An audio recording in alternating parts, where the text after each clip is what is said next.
Questions are the greatest opportunity we have to make meaningful connections with others.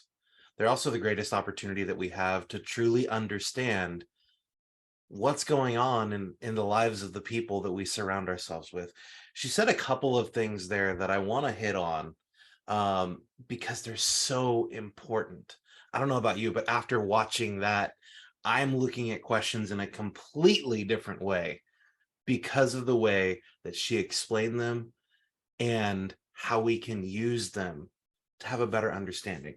At the end there, she said, relationships, relationships are life's greatest currency. Yeah, we can have all the money in the world. That's great.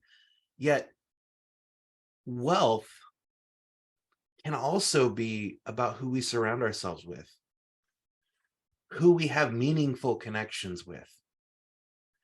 And on the flip side of that, wealth can also come from the monetary wealth, can come from those people who we have meaningful relationships with, great connections with. You know, there's all kinds of organizations out there like BNI, and there's other ones out there that are simply put together to connect people who have different careers so that they can help each other grow their businesses. Relationships are life's greatest currency. And then she said that story where she shared it with her about her daughter, about, she would just say, how was your day today? Good. But when she changed the question to what was the best part of your day, all of a sudden she got completely different answers. All of a sudden her daughter let her in to her 9-year-old world and shared with her, here's what I loved, simply because she changed the question. Now, up until that point, when she hadn't really studied questions a whole lot, she didn't know what she didn't know. This is why questions are so important. And this is why I wanted to share this with you today, because as you're out there in business right now, in a challenging time in our economy, the questions you ask are more important, because the more you understand your client, the greater you're going to be able to serve them. The number one reason relationships break down is because of communication. And communication is built upon questions that you ask very first, because those are how you set expectations with your clients. Those are how you set expectations with your children. Those are how you set expectations with your spouse.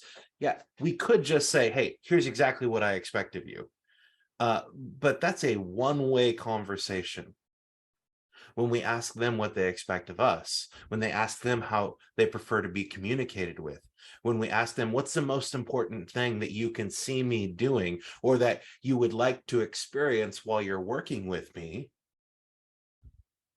that's them setting an expectation for us. And then she said this, instead of just going around and saying, hey, what do you do for a living? When you're connecting with people, ask this instead. What do you enjoy most about what you do? What do you enjoy most about what you do? Y'all, you may come across people who say, I don't enjoy what I do at all. In which case you could say, hey, well, what is your dream career? I know a lot of people, maybe I can connect you.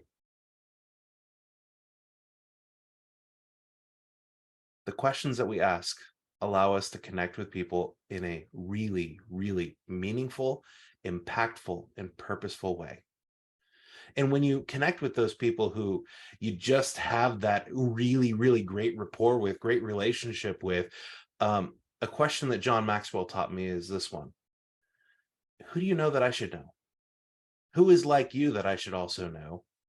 Because I want to get to know more people like you. Because chances are, if you and I are getting along, I'm going to get along with some of those other people that you know. It's a great way to build your network and build additional relationships through people that you're already really, really great at connecting with. Now, I told you I wanted to share about how the United States military, and this is actually a strategy that so many companies have actually implemented, about going 5 layers deep when they're asking questions.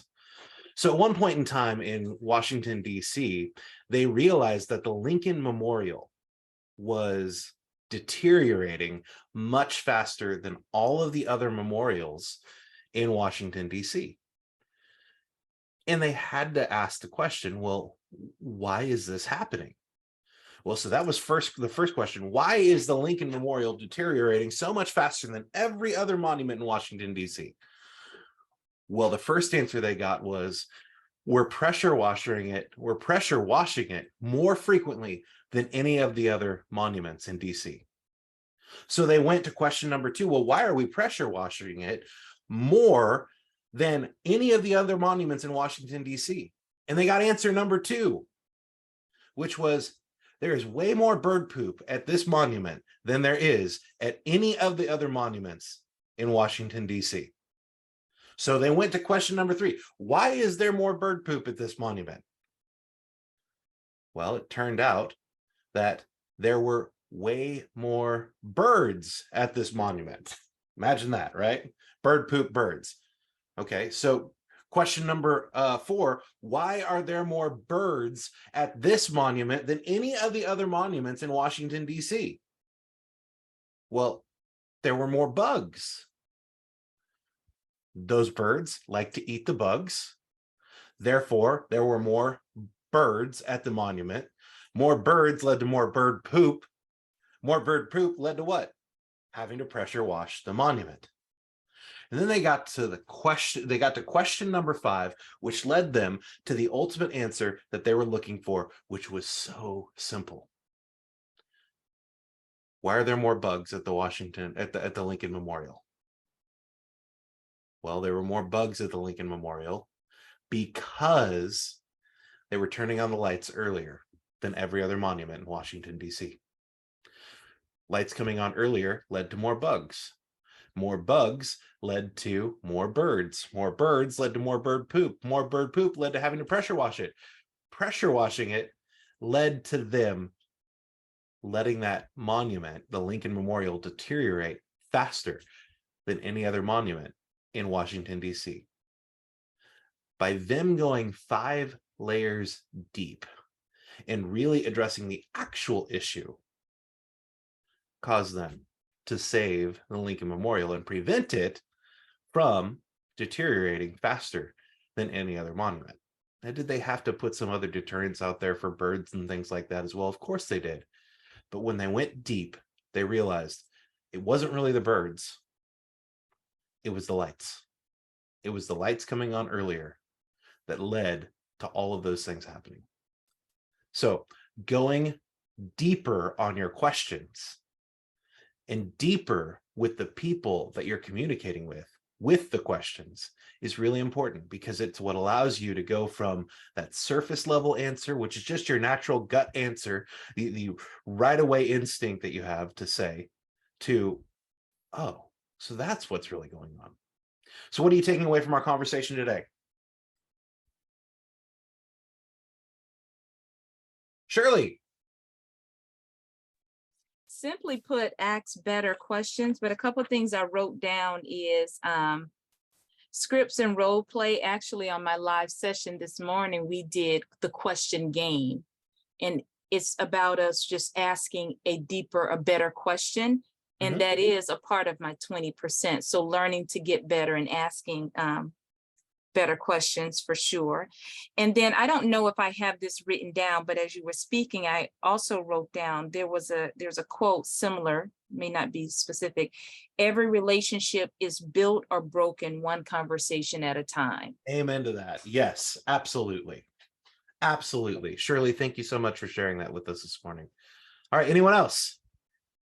Phil and Bo. What's going on? Yeah, we're here together. I figured, bring your child to work day to day. So all right, we'll start him out. But when we were talking when you were talking about the relationships, and that quote came to my mind, that's not about who you or what you know, it's about who you know. But yeah, I like to go like one step deeper with that and say it's not about who you know, it's not about what you know, it's about who you know and what they know. Right. So to get to your point of, you know, who else should I be talking to, right? Who else do I need to know? I think it goes well with that. So I'm going to add to that, Phil. It's not about who you know. It's about what they know and how well you know them. I like it. It's about who you know, what they know, and how well you know them. And the only way that you can get to know them better is through really great questions. As a matter of fact, John Maxwell wrote an entire book on this, literally just called Good Leaders Ask Great Questions. Good leaders ask great questions, and it goes deep on asking powerful questions. So I'm going to remind you, just like I remind you every single day, everything that you want in your life is right outside of your comfort zone. Choose today to get a little more comfortable, to have all of the things you've ever wanted in your life. I appreciate you. Have an amazing day, and I will see you next week. Bye. Have a great weekend. You too.